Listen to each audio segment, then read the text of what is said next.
Bihar news में स्वागत है आपका दोस्तों। मैं हूं फिरदौस गदी और आप देख रहे हैं केटीवी लाइव। दोस्तों आज हो चुका है 8 मार्च 2024।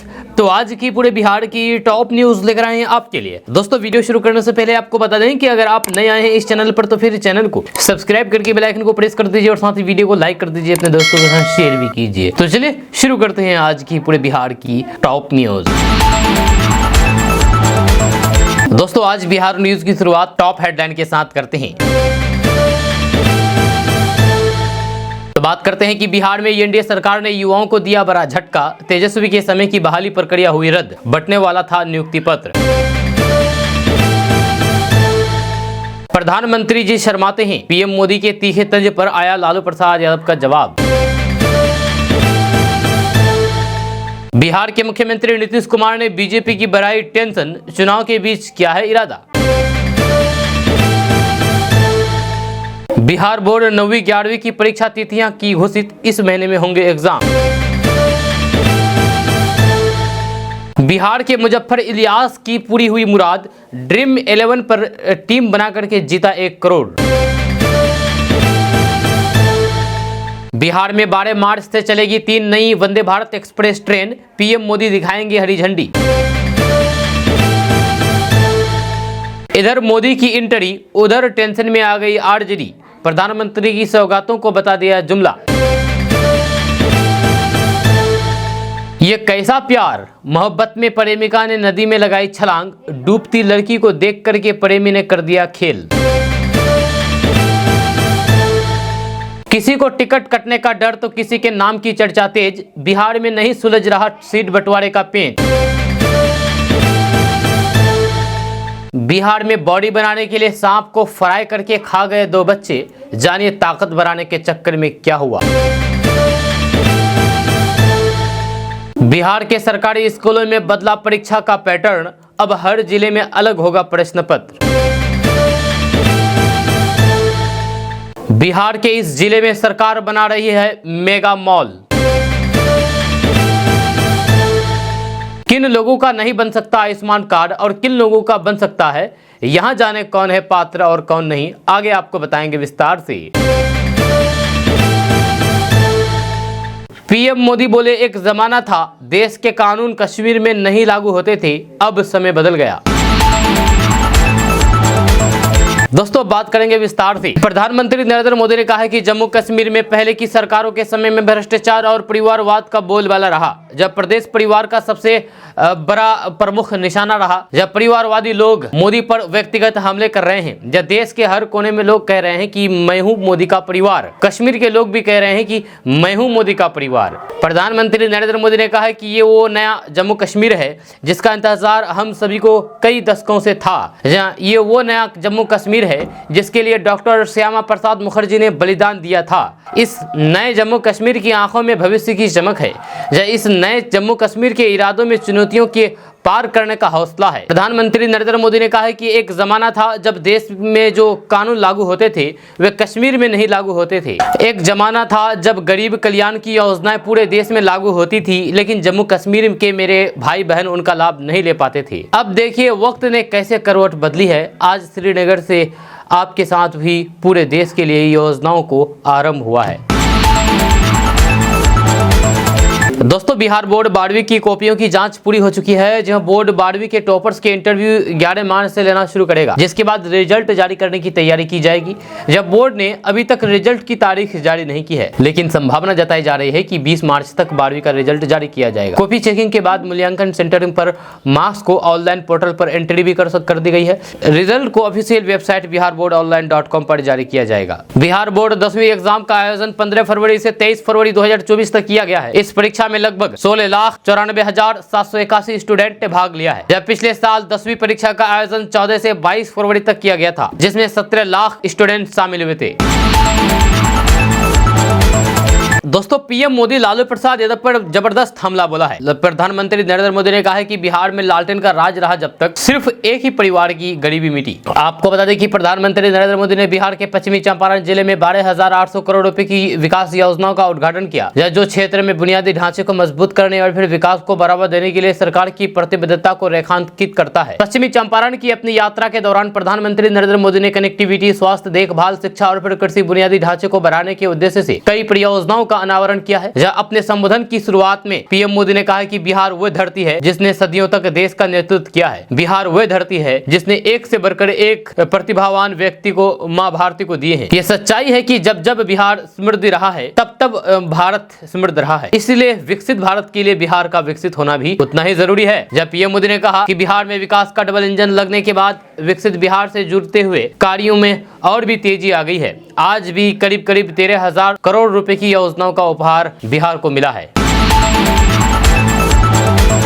दोस्तों नीतीश कुमार की पार्टी जदयू ने एक ऐसा नया दावा खेल दिया है कि आरजेडी पर इसका भारी परिणाम तय माना जा रहा है। आपको बता दूं कि जदयू के राष्ट्रीय प्रवक्ता राजीव रंजन सिंह ने कहा है कि मुख्यमंत्री नीतीश कुमार उन गिने चुने राजनेताओं में से एक हैं जिनका नाम और फिर काम दोनों की गूंज पूरे देश में है। वंशवाद के जहर से बीमारू बने बिहार को देश का सबसे तेज विकास करने वाला राज्य बनाने का श्रेय उन्हीं को जाता है। उन्होंने कहा कि नीतीश से पहले लालू परिवार के कुशासन के कारण ज्ञान और फिर तप की भूमि कहे जाने वाला बिहार अपराधियों का घर बन गया था। भ्रष्टाचार यहाँ शिष्टाचार माने जाने वाला था और अपहरण रंगदारी यहाँ के उद्योग थे। आंकड़ों के मुताबिक केवल 2000 से 2005 तक बिहार में महज 5 साल की अवधि में 18,179 लोगों की जान गई, जिसमें अंदाजा लगाया जा सकता है कि 15 सालों में 50,000 से ज्यादा लोगों की जान चली गई है। वहीं 1992 से 2004 तक बिहार में अपहरण के 32,085 मामले सामने आए। कई मामलों में तो फिरौती की रकम लेकर भी बंधकों को मार दिया जाता था। इसके अलावा आए दिन जातीय नरसंहार होना आम बात थी। उन्होंने कहा कि लोकसभा चुनाव को लेकर के बिगुल बज चुका है।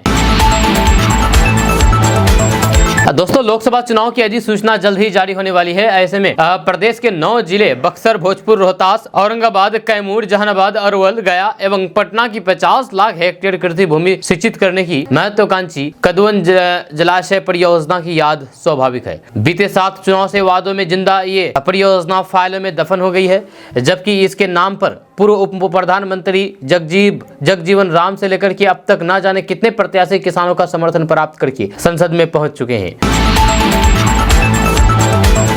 दोस्तों क्या आपको पता है बिहार के मुख्यमंत्री नीतीश कुमार के पास कितनी संपत्ति है, यानी कि उसके पास कितने रुपए हैं? आपको बता दूं कि आप यकीन नहीं करेंगे जो हम आपको भी बताने वाले हैं। आपको बता दूं कि बिहार के मुख्यमंत्री नीतीश कुमार के पास महज 22,052 रुपए ही नगद है। जब मंगलवार को विधान परिषद के चुनाव के लिए अपना नामांकन पर्चा दाखिल करते समय मुख्यमंत्री नीतीश कुमार ने ये जानकारी दी है। हालांकि उनकी कुल संपत्ति 16,82,000 रुपए है, जबकि अचल संपत्ति के रूप में दिल्ली के द्वारिका में एक फ्लैट है जिनका बाजार मूल्य करीब 1 करोड़ 14 लाख रुपए हैं। जदयू के दूसरे उम्मीदवार मोहम्मद खालिद अनवर के पास 28,600 रुपए की नगद है, जहाँ उनके चल संपत्ति 3 करोड़ और अचल संपत्ति 3 करोड़ रुपए है। वे हथियार के शौकीन हैं, उनके पास पिस्तल और राइफल भी है। यही नहीं, हिंदुस्तानी अवाम मोर्चा के नेता और फिर राज्य के मंत्री संतोष सुमन के पास 49,500 रुपए नगद है। उनकी कुल चल संपत्ति 82 लाख और अचल संपत्ति 1 करोड़ 72 लाख रुपए हैं। जहाँ उन्हें भी हथियार का शौक है, उनके पास भी पिस्तल राइफल है। आपको बता दें कि मंगलवार को मुख्यमंत्री नीतीश कुमार ने विधान परिषद में निर्वाचन के लिए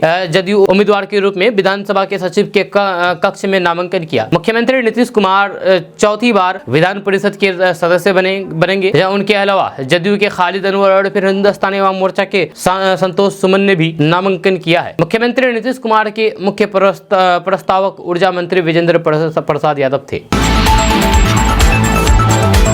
दोस्तों लोकसभा चुनाव का बिगुल बज चुका है। यह पीएम नरेंद्र मोदी के नेतृत्व में भाजपा 370 सीटें जीतने का टारगेट लेकर के चल रही है। वहीं दूसरी तरफ कांग्रेस के नेतृत्व में विपक्ष के पास अभी तक कोई भी पुख्ता प्लान नजर नहीं आ रहा है। अच्छा, अभी इसी संदर्भ में बिहार की बात करते हैं तो फिर वहीं पर 2019 के लोकसभा चुनाव में भाजपा के नेतृत्व में एनडीए गठबंधन को बिहार की 40 लोकसभा सीटों में से 39 पर जीत हासिल हुई थी, जहाँ बिहार की प्रमुख पार्टी राजद का खाता तक नहीं खुल पाया था। जो एक सीट थी वह कांग्रेस को मिली। लेकिन पुराने नतीजे के आधार पर स्पष्ट तौर पर यह कह देना ठीक नहीं होगा कि कि इस बार भी नतीजे कुछ ऐसा ही रहेंगे। निश्चित तौर पर राम मंदिर निर्माण राज्य के मुख्यमंत्री नीतीश कुमार के पार्टी जदयू के साथ एक बार फिर से गठबंधन और फिर पीएम मोदी के करिश्माई नेतृत्व की वजह से राज्य में एनडीए को बढ़त हासिल है। लेकिन ये कह देना कि इस बार भी 2019 जैसा रिजल्ट आएगा, थोड़ी जल्दबाजी होगी। जब दूसरी तरफ बीते 2019 के चुनाव में पाकिस्तान पर सर्जिकल स्ट्राइक की वजह से देश में माहौल पूरी तरीके से बदला हुआ था। फिर वह पीएम मोदी का पहला कार्यक्रम था, ऐसे में एंटी इनकम्बेंसी भी जोरों पर था। वहीं पर हाल तक बिहार में नीतीश कुमार के नेतृत्व वाली महागठबंधन की 17 महीने की सरकार में तेजस्वी यादव ने अपनी छवि गढ़ने में काफी हद तक सफलता हासिल की है। उनके उप मुख्यमंत्री रहते बिहार की इस सरकार ने रिकॉर्ड समय में करीब 2.5 लाख लोगों को सरकारी नौकरियां दी है।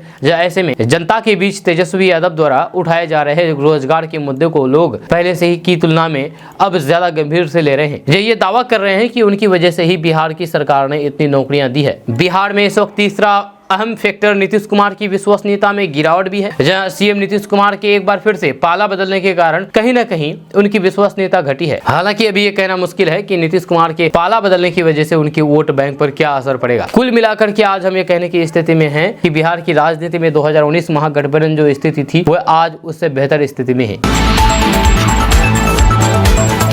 उत्तर प्रदेश से बिहार तक असदुद्दीन ओवैसी अपना कैंडिडेट उतारेगी, ये तो 100% तय है। जहाँ अब कौन कौन से सीट पर उतारेगी ये सभी को नहीं मालूम। तो आपको बता दूं कि लोकसभा चुनाव 2024 से ठीक पहले नीतीश कुमार और फिर जयंत चौधरी ने एनडीए का दामन थाम लिया है। जब कुछ दिन पहले तक ही दोनों नेता इंडिया अलायंस की मीटिंग में हिस्सा ले रहे थे। इसके चलते इंडिया अलायंस थोड़ा असहज है और उसकी परेशानी बढ़ाने के लिए अब असदुद्दीन ओवैसी भी सक्रिय होते दिख रहे हैं। असदुद्दीन ओवैसी की पार्टी AIMIM के सूत्रों का कहना है कि यूपी के मुरादाबाद, रामपुर, संभल, बरेली जैसे इलाकों से उम्मीदवार उतारे जाएंगे। इसके अलावा बिहार के सीमांचल में भी असदुद्दीन ओवैसी की पार्टी फिर से कैंडिडेट उतारने वाली है। यहाँ पहले भी ये चुनाव में उतर चुकी है। इंडिया अलायंस मुस्लिम वोटों पर भरोसा कर रहा है। ऐसे में ओवैसी की रणनीति उसे झटका देने वाली है। सूत्रों के अनुसार असदुद्दीन ओवैसी की पार्टी उत्तर प्रदेश में करीब 20 सीटों पर अपना उम्मीदवार उतारने जा रही है। इनमें पश्चिमी यूपी, रुलेदखंड और फिर पूर्वांचल की सीटें ज्यादा होगी। इसके बाद बिहार की भी 7 सीटों पर AIMIM की नजर है। बिहार में 2019 में असदुद्दीन ओवैसी की पार्टी ने महज एक सीट पर ही चुनाव लड़ा था। यही नहीं, महाराष्ट्र के औरंगाबाद की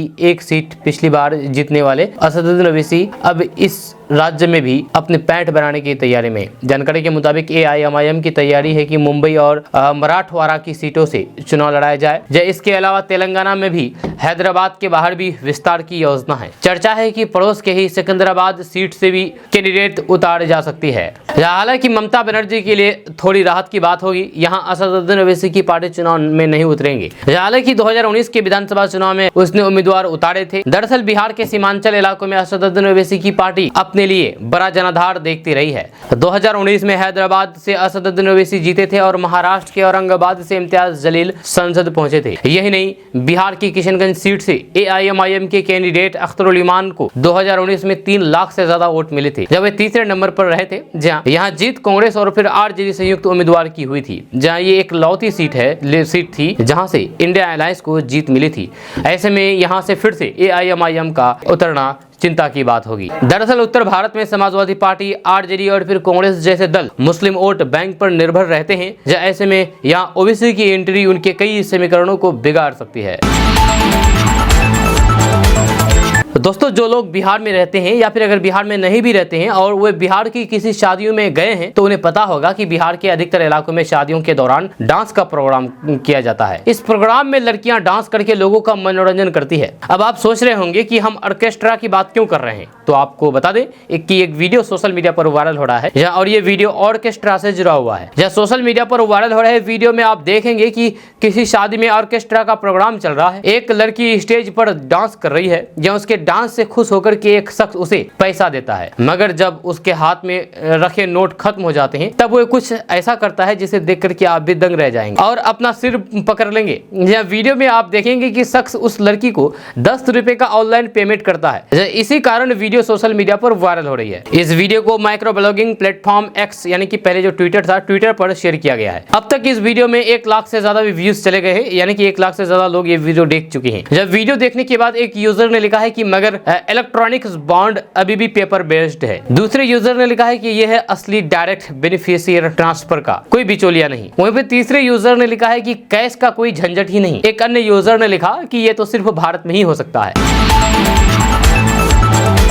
दोस्तों, बिहार में पोस्टर के जरिए राजनीति खूब होती है। जब बुधवार को प्रधानमंत्री नरेंद्र मोदी बिहार आए हुए थे, इस दौरान उन्होंने लालू प्रसाद यादव को लेकर के जमकर के निशाना साधा। पीएम मोदी ने राजद को परिवारवाद की पार्टी बताई थी। अब इसको लेकर के राष्ट्रीय जनता दल ने एक पोस्टर जारी करके इसका जवाब दिया है। पोस्टर में लिखा है कि गर्व से कहता हूं कि मैं देश की संपत्ति बेचने वाले का परिवार नहीं हूं। राजद के कार्यकर्ता द्वारा ये पोस्टर पटना के चौक चौराहा पर लगाया गया है और साफ संदेश देने की कोशिश की गई है कि वर्तमान में जो केंद्र में बैठी हुई सरकार है वह देश की संपत्ति बेचने वालों का परिवार बना हुआ है। लेकिन राजद ऐसी पार्टी नहीं है। इससे पहले जब प्रधानमंत्री नरेंद्र मोदी ने लालू प्रसाद यादव पर निशाना साधा था तो फिर लालू प्रसाद यादव ने भी ट्विटर पर ट्वीट करके इसका जवाब दिया था। अब राजद के कार्यकर्ताओं ने पोस्टर जारी करके प्रधानमंत्री नरेंद्र मोदी को जवाब देने का काम किया है। जब पोस्टर में लिखा है कि देश के संपत्ति बेचने वालों का परिवार ही फिलहाल देश पर राज कर रहा है। दोस्तों, क्या साल 2025 के बिहार विधानसभा चुनाव में जदयू को मात्र 20 सीट आने वाले हैं? ये बात हम नहीं कर रहे हैं, बल्कि ये बात प्रशांत किशोर कर रहे हैं। जब आपको बता दें कि जन स्वराज अभियान के सूत्रधार प्रशांत किशोर कल कटिहार पहुंचे, जहां लेबर ऑफिस के पास डेरिया में प्रेस वार्ता को संबोधित करते हुए प्रशांत किशोर ने जन स्वराज अभियान के 3 उद्देश्य के बारे में बताया। इस दौरान उन्होंने कहा है कि बिहार में लोग 4 कारणों से ही वोट करते हैं: जाति, धर्म और लालू के डर से भाजपा को, और फिर भाजपा के डर से लालू को। इन 4 चीजों के कारण बिहार की जनता के जीवन से उनकी समस्याओं का कोई भी समाधान नहीं हो सका है। उन्होंने कहा कि पदयात्रा का पहला उद्देश्य है कि गांव-गांव जाकर के लोगों को ये बताएं कि आप अपने बच्चों का भला चाहते हैं, तो फिर आप जाति, धर्म और फिर डर को छोड़ करके एक बार आप अपने और फिर अपने बच्चों के भविष्य को देख करके वोट कीजिए। वोट जिसे देना है दीजिए। इस अभियान में हम ये नहीं कह रहे हैं कि आप वोट किसे दीजिए, आप जिसको मर्जी उसको वोट दीजिए, लेकिन अपने बच्चों के भविष्य को देख करके वोट कीजिए। दोस्तों, बीपीएससी की ओर से आयोजित शिक्षक भर्ती के तीसरे चरण के लिए 16 मार्च की परीक्षा को स्थगित कर दी गई है। 16 मार्च को एक ही पाली में परीक्षा का आयोजन होना था। इस संबंध में आयोग की ओर से बुधवार को नोटिफिकेशन जारी कर दिया गया है। जो नोटिफिकेशन में कहा गया है कि किसी कारणवश परीक्षा स्थगित कर दी गई है। शिक्षा विभाग के तहत क्लास 9 और 10 के सभी विषय, शिक्षा विभाग एवं अनुसूचित जाति एवं जनजाति कल्याण विभाग के तहत क्लास 11-12 के सभी विषय और अनुसूचित जाति एवं जनजाति कल्याण विभाग के तहत क्लास 6 से 10 तक के सभी विषयों की परीक्षा के लिए सूचना बाद में प्रकाशित की जाएगी। जबकि 15 मार्च को 26 जिलों में 2 पालियों में परीक्षा आयोजित की जाएगी। 7 मार्च से अभ्यर्थी एडमिट कार्ड डाउनलोड कर सकते हैं। अभ्यर्थी अपना एडमिट कार्ड को डाउनलोड करने से पहले पासपोर्ट साइज फोटो अपलोड करेंगे। इसके बाद अपने डैशबोर्ड में लॉगिन करेंगे। यदि किसी अभ्यर्थी के ऑनलाइन आवेदन में नाम, पिता का नाम एवं माता के नाम में गलती है तो फिर प्रवेश पत्र डाउनलोड करने से पहले फोटोग्राफ अपलोड करते हुए अपना सही नाम, पिता का नाम और फिर अपना जो भी एड्रेस है सारा चीज बढ़िया से भर करके अपलोड करना होगा।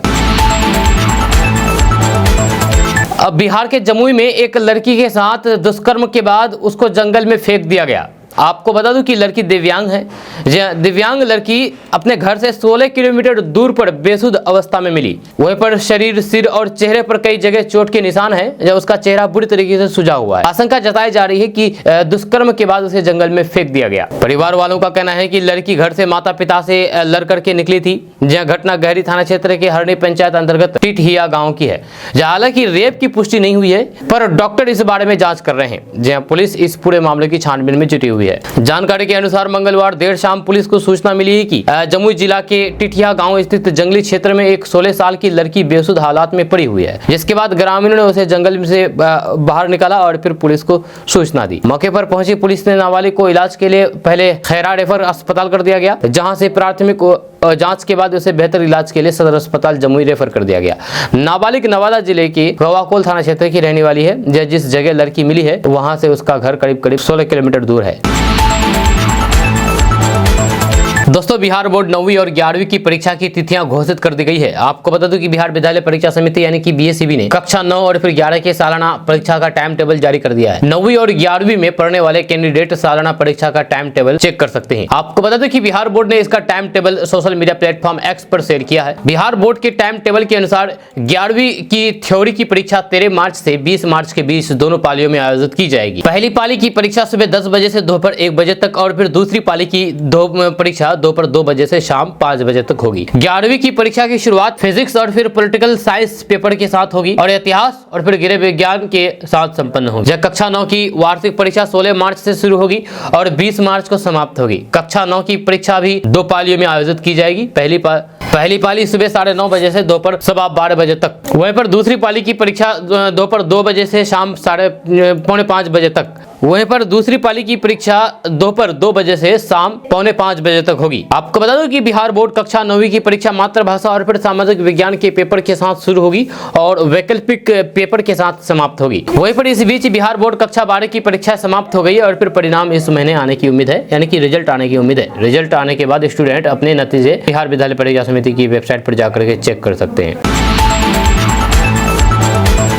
दोस्तों, लालू प्रसाद यादव अपने बयान पर अभी भी कायम है। जो लालू प्रसाद यादव ने फिर से वो बात दोहरा दी है जो बात 3 मार्च को जन विश्वास महारैली के दौरान कही थी। आपको बता दूं कि जन विश्वास रैली को संबोधित करते हुए राजद सुप्रीमो लालू प्रसाद यादव ने प्रधानमंत्री नरेंद्र मोदी के परिवार और हिंदू होने पर सवाल उठाए थे। इस बयान पर राजद सुप्रीमो लालू प्रसाद यादव आज भी कायम है, जहां उन्होंने एक बार फिर से प्रधानमंत्री और फिर बीजेपी पर निशाना साधा और कहा कि हिंदू धर्म में किसी भी अपने मरने के बाद बाल मुंडवाते हैं और छिलवाते हैं, नाखून कटवाया जाता है। मोदी का परिवार कहने वाले क्यों नहीं बाल छिलवाए, उल्टा बचाव में फालतू बात बोल रहे हैं। लालू प्रसाद यादव ने आगे कहा है कि 140 करोड़ परिवार पीएम को दिख रहा है तो फिर सबको बताएं कि माताजी के देहावसान के बाद 13 दिन का रस्म क्यों नहीं पूरा किया। हम लोग कुछ भी गलत नहीं बोल रहे हैं, इसलिए डरने वाले नहीं हैं। राजद सुप्रीमो लालू प्रसाद यादव ने कहा है कि बिहार ही नहीं बल्कि देश की जनता सब देख और फिर समझ रही है हम लोगों ने क्या गलत कहा है। हिंदू रहते हैं तो फिर बाल छिलवाते हैं ना मोदी जी, हिंदू रहते तो मोदी जी बाल छिलवाते, जब उनके भाई लोग छिलवाए पीएम मोदी काहे नहीं छिलवाए। जब हमने फेक हिंदू कहा, इसमें गलत क्या है। जनविश्वास रैली में पीएम मोदी पर हमला करते हुए लालू प्रसाद यादव ने कहा था कि मोदी परिवारवाद पर बोलते हैं, उनके पास परिवार ही नहीं है, वे हिंदू नहीं है। हिंदू अपनी माँ के श्राद्ध में दाढ़ी बाल छिलवाते हैं। पीएम की माताजी का जब देहांत हुआ तो फिर उन्होंने बाल दाढ़ी क्यों नहीं बनवाया। दोस्तों, बिहार में एनडीए सरकार ने युवाओं को बड़ा झटका दिया है। आपको बता दूं कि तेजस्वी यादव के समय की बहाली को बिहार सरकार ने रद्द कर दी है। जी हां, बिहार विधानसभा के तत्कालीन अध्यक्ष अवध बिहारी चौधरी के कार्यकाल में शुरू हुई सुरक्षा प्रहरियों की नियुक्ति की प्रक्रिया रद्द कर दी गई है। अब नए सिरे से परीक्षा का आयोजन होगा। विधानसभा के अवर सचिव के हवाले से मंगलवार को जारी सूचना में ये जानकारी दी गई है। जब ये प्रक्रिया शुरू हुई थी तो फिर उस समय की विपक्ष के नेता विजय कुमार सिन्हा ने राज्यपाल को ज्ञापन देकर के इसे रोकने की मांग की थी। उन्होंने धांधली का आरोप लगाया था। जब पिछले साल विधानसभा के पहले विज्ञापन में सुरक्षा कर्मियों की 69 पदों के लिए आवेदन आमंत्रित किए गए थे। 27,000 से अधिक लोगों ने आवेदन दिया था। 10 सितंबर को प्रारंभिक परीक्षा हुई थी। इस साल 22 जनवरी को शारीरिक दक्षता की हुई थी। नियुक्ति पत्र बांटने की तैयारी थी कि सरकार में परिवर्तन हो गया, लेकिन अब इस परीक्षा को ही रद्द कर दिया है। जहां यानी कि नियुक्ति पत्र बांटने से पहले ही परीक्षा रद्द हो गई है। अब शुरू से परीक्षा होगी। दोस्तों, क्या प्रधानमंत्री मोदी शर्माते हैं? ये बात मैं नहीं कह रहा हूं, ये बात लालू प्रसाद यादव कह रहे हैं। आपको बता दें कि प्रधानमंत्री नरेंद्र मोदी महज एक हफ्ते के भीतर बुधवार को बिहार में एक बार फिर से पहुंचे। यहां उन्होंने करोड़ों योजनाओं की परियोजनाओं का शिलान्यास किया। बेतिया में जन सैलाब को संबोधित करते हुए पीएम मोदी ने एक बार फिर से लालू यादव के जंगलराज और परिवारवाद पर तीखा तंज कसा। पीएम मोदी ने लालू यादव द्वारा परिवार पर उठाए गए सवाल का भी जवाब दिया।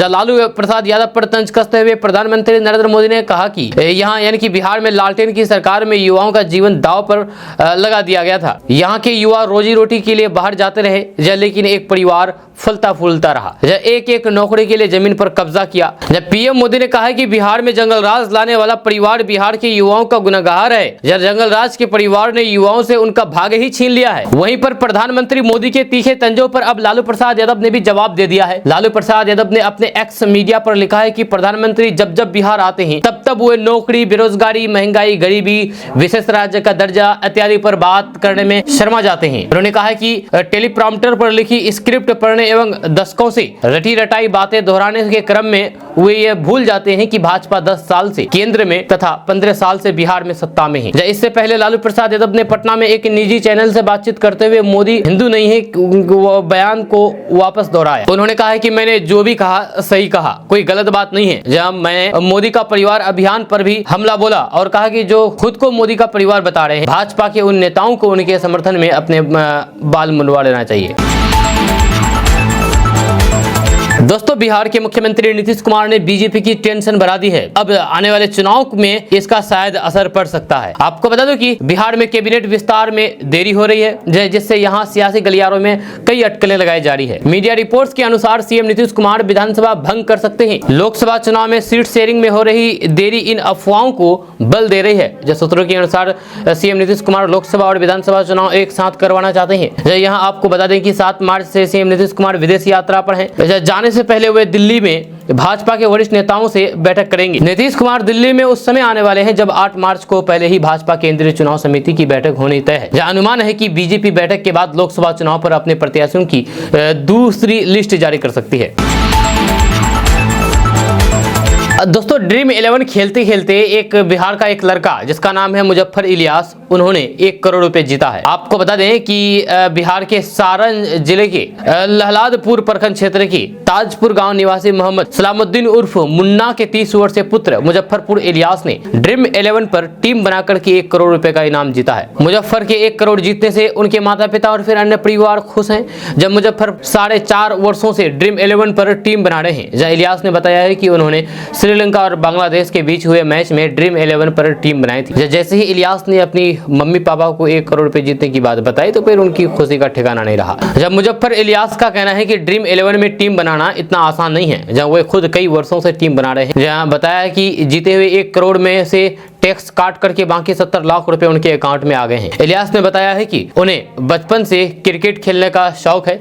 मैदान पर तो बड़े मौके नहीं मिले, लेकिन ड्रीम 11 ने उनका सपना साकार कर दिया है। इलियास के पिता खाड़ी देश में नौकरी करते हैं। इलियास ने बीटेक किया है और फिर सामाजिक कार्यों में सक्रिय रहते हैं।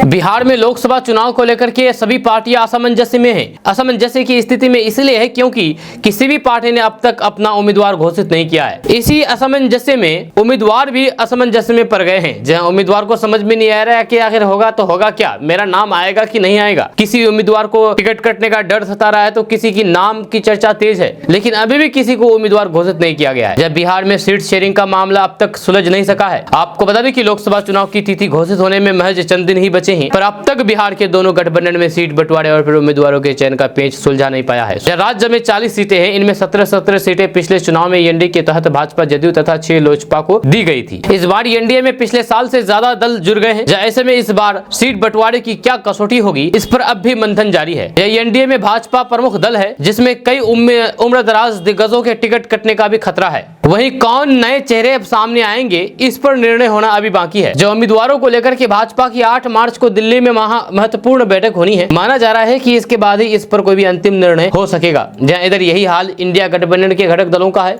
इस गठबंधन में राजद प्रमुख दल है, जहां इसमें कांग्रेस और फिर तीनों वाम दल भी शामिल है। इनके बीच भी सीट बंटवारे पर अंतिम फैसला अभी तक नहीं हो पाया है। सबके अलग अलग दावे हैं, साझा फैसला कोई भी नहीं हो सका है। दरअसल बिहार में एनडीए का स्वरूप हाल ही में बदला है। इसके पहले तक भाजपा के साथ लोजपा, रालोसपा, रालोमो और फिर हिंदुस्तानी अवाम मोर्चा थी। जहां राज्य में बदले राजनीतिक रूप में अब एनडीए में फिर से जदयू में आ गया।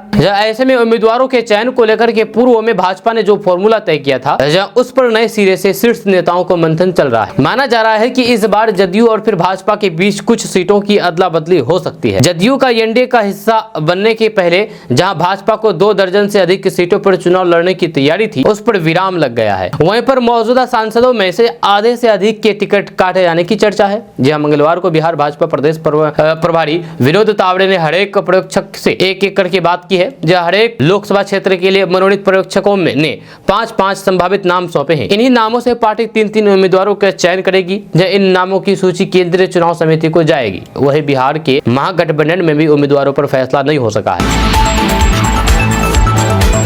दोस्तों, क्या सांप को कच्चा चबा खा जाने से बॉडी बनती है?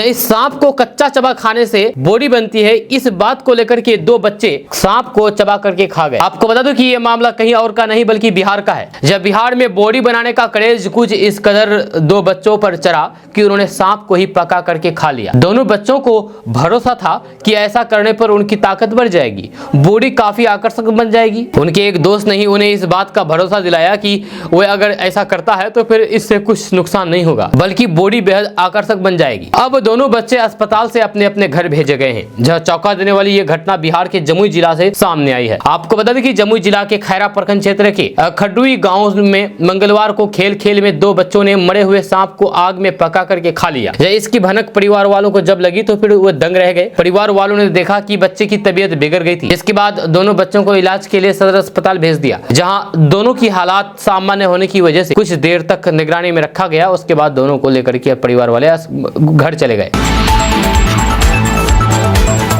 दोस्तों, अगर आपका अलग अलग बैंक अकाउंट है और अलग अलग बैंक अकाउंट में एक ही मोबाइल नंबर लिंक किए हुए हैं तो आप संभल जाइए, नहीं तो आप भारी पछता सकते हैं, जहां आपको पछताना पड़ सकता है। आपको बता दूं कि अगर आपके पास एक से अधिक बैंक खाते हैं और फिर आपने उन बैंक खातों को एक ही फोन नंबर से लिंक कर रखा है तो फिर यह खबर आपके लिए बहुत काम की आने वाली है। एक से अधिक बैंक खातों में एक ही फोन नंबर रखने वाले खाताधारकों को आने वाले दिनों में नए बदलाव से गुजरना पड़ सकता है। दरअसल आरबीआई यानी कि भारतीय रिजर्व बैंक के साथ मिलकर के इस सिस्टम में बदलाव ला सकता है, या जिसका असर मल्टी बैंक अकाउंट वाले खाताधारकों पर पड़ेगा। दरअसल जब भी आप बैंक खाता खुलवाने जाते हैं तो फिर आपसे केवाईसी फॉर्म भरवाया जाता है, इसमें आपको अपने मोबाइल नंबर रजिस्टर करना होगा। अगर आपके पास एक से ज्यादा बैंक खाता है और फिर आपने केवाईसी में एक ही नंबर डाला है तो फिर आपको जल्द ही नए बदलाव का सामना करना पड़ सकता है। दरअसल आरबीआई बैंक खातों की सुरक्षा को लेकर के एक सख्त कदम उठाने की तैयारी कर रहा है। आरबीआई बैंकों के साथ मिलकर के बैंकों की सुरक्षा को लेकर के बदलाव कर सकता है। बैंक खातों की सुरक्षा कड़ी रखने के लिए आरबीआई बैंकों के साथ मिलकर के केवाईसी नियमों को सख्त कर सकता है। इसके लिए बैंक खाता धारकों के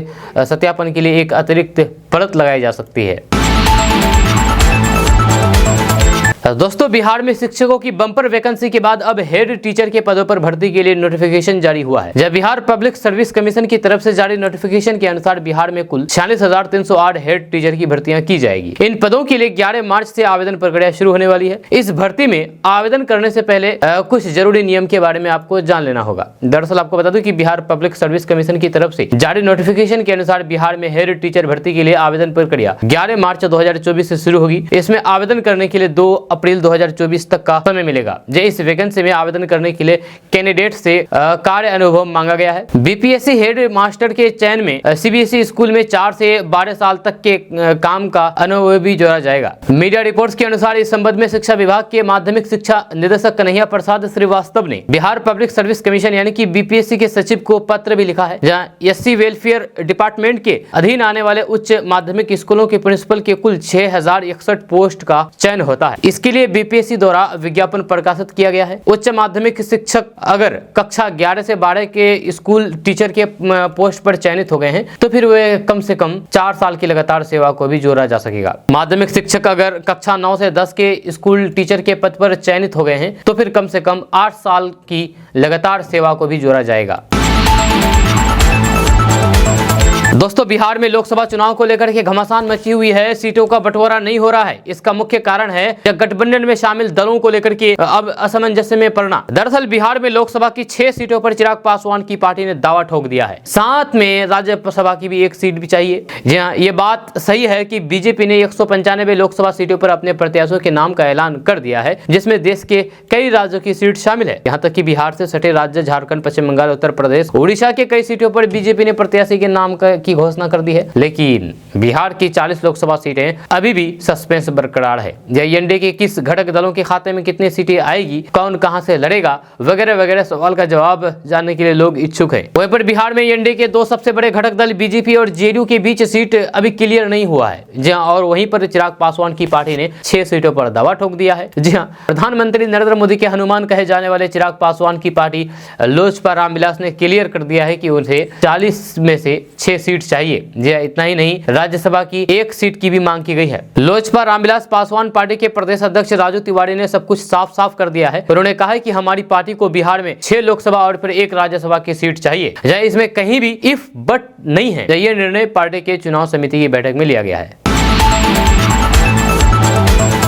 दोस्तों, बिहार में शिक्षा स्वास्थ्य का हालात क्या है, कैसा है, ये किसी से छुपी हुई नहीं है। जब मुझे बताने की जरूरत नहीं है कि आखिर बिहार में स्वास्थ्य व्यवस्था की हालात क्या है। आप जब भी सरकारी हॉस्पिटल में जाते हैं तो आपको किन किन समस्याओं का सामना करना पड़ता है। जहां तक कुछ दिन पहले महागठबंधन की सरकार थी और तेजस्वी यादव स्वास्थ्य विभाग में मंत्रालय संभाल रहे थे, स्वास्थ्य विभाग का, यानी कि मंत्री थे स्वास्थ्य विभाग का, और तेजस्वी यादव ने यह दावा किया था कि हमने स्वास्थ्य व्यवस्था को बदलाव कर दिया है। लेकिन जैसे ही तेजस्वी यादव सत्ता से हटे और मंत्रालय पद भाजपा को आया, वैसे ही बिहार में स्वास्थ्य व्यवस्था की हालात पहले जैसा हो गई है। आपको बता दूं कि अभी बिहार में बीजेपी की सरकार है और स्वास्थ्य मंत्री सम्राट चौधरी हैं जो बीजेपी से आते हैं, लेकिन स्वास्थ्य व्यवस्था की हालात ऐसी है कि इसको कोई पूछने वाला नहीं है। ना मंत्री पूछने वाला है, नहीं सरकार की तरफ से कोई पूछने वाला है। दरअसल ताजा मामला के बारे में अगर बात किया जाए तो समस्तीपुर से सामने आया है। समस्तीपुर सदर अस्पताल के इमरजेंसी वार्ड में बुधवार की दोपहर करीब 12:30 बजे आधे घंटे तक बिजली गुल रही। इस दौरान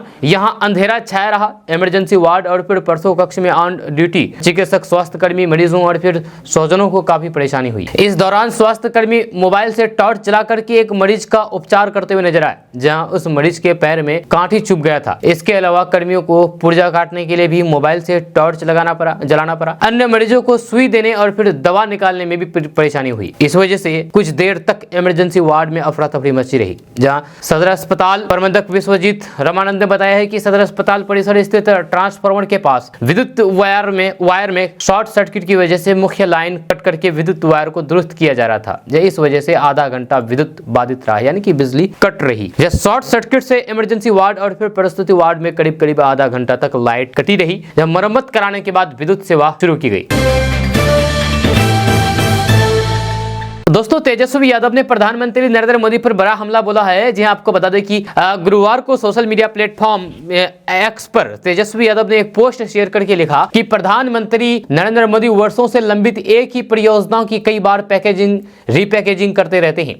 कभी रैपर बदलते हैं, कभी कवर और फिर कलर बदलते देते हैं। अपने पोस्ट में तेजस्वी यादव ने आगे लिखा है कि वर्षों से लंबित एक ही आधे अधूरे प्रोजेक्ट का कई बार शिलान्यास और उद्घाटन होते रहता है। कई बार उसी प्रोजेक्ट लागत को दोहरा करके तथा कथित विशेष पैकेज बता करके नया पैकेज बना करके जनता को भ्रमित करने का असफल प्रयास किया जाता है। निर्माण पूरे किए बिना ही सड़क का कभी एक लेन का शिलान्यास, कभी सर्विस लेन का उद्घाटन, कभी दूसरी लेन का कार्यारंभ करके दिखावा किया जाता है। ये बिहार है, यहाँ की जनता इन चुनाव पहले की जाने वाली सब चालाकियां समझती है। वहीं आरजेडी ने भी प्रधानमंत्री नरेंद्र मोदी के बिहार दौरे पर तंज किया और कहा है कि अब प्रधानमंत्री को नहीं बिहार के लोग मुद्दे को पसंद करते हैं। आरजेडी प्रवक्ता शक्ति सिंह यादव ने कहा है कि प्रधानमंत्री नरेंद्र मोदी को बेतिया की जनता ने पूरी तरीके से नकार दिया। उन्होंने दावा किया है और कहा है कि जहां सभा में 60% से अधिक कुर्सियां खाली रह गई है, ये उन लोगों के लिए सबक है जो सत्ता और स्वास्थ्य के लिए गठबंधन बनाते रहे हैं।